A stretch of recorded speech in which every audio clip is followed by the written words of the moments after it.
Ngayon ay May 16, 8 o'clock pala.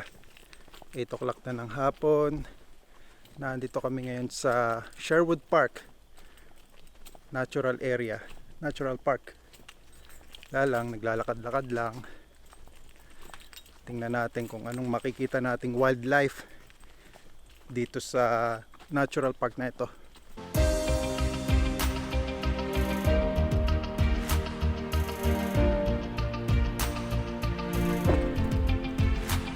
Nanghahanting kami ng mga wildlife dito. Sana lang wala kaming ma-encounter na coyote. Kundi mauna akong tumakbo. Iwanan ko to si Gigi. Hindi ko lang alam kung nang-aatake ba ang mga coyote. Hindi naman siguro. Alam ko nang-aatake sila pagka grupo sila. Pag madami. Kaya parang ano lang naman yun, wild na mga aso. So para sa Pilipinas lang, pagka hahabulin ka ng aso, siguro kunyari babatuin mo sila, kukuha ka ng bato. Hindi ko alam kung magwo-work yung ganong style, kung matatakot sila or hindi. Kung hindi sila matakot, tatakbo na lang ako.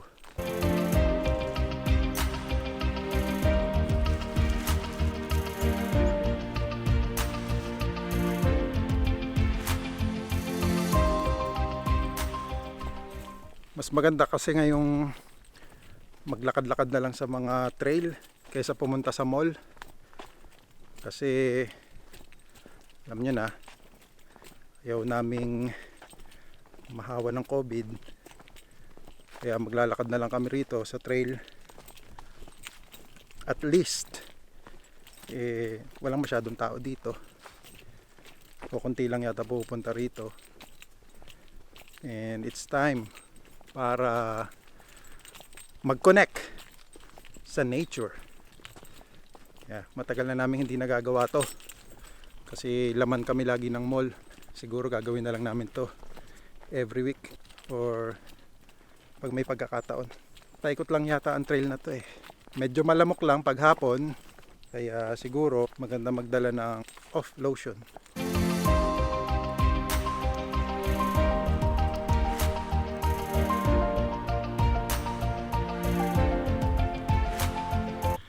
So hindi na namin alam kung naliligaw kami o hindi. Hindi namin dinala yung map, kaya hindi namin alam kung nasa na kami. Ito, tatawid kami sa Kumunoy. Yan. So tingnan natin kung makakatawid tayo.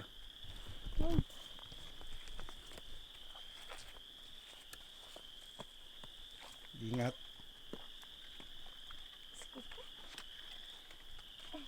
Okay, nakatawid na siya. O sige, balik na tayo. Diyan na tayo dadaan.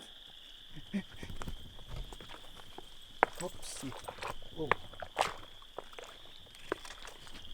Yan.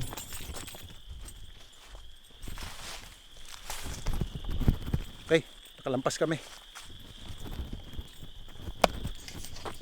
Sundan natin to squirrel.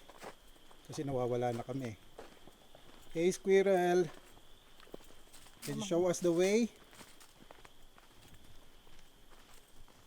Oh, dito daw. Ay, hindi yata.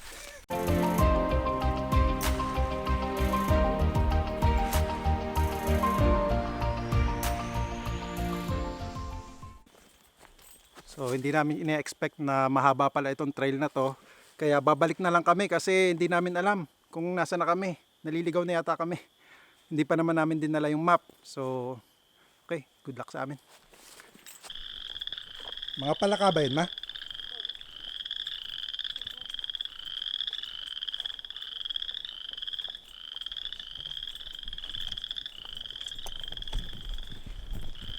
Mga palaka yun. Palakain. Sabi nila, pag naliligaw ka daw, isa lang sikreto, baliktarin mo yung iyong damit at makakarating ka sa pinanggalingan mo or dun sa original ano mo. Ano ba sinasabi ko? Pag naliligaw ka, baliktarin mo raw yung damit mo para ay, di ko alam. Kayo na lang bahala.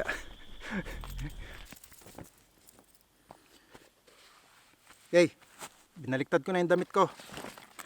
Tingnan ko kung makakabalik kami sa pinanggalingan namin.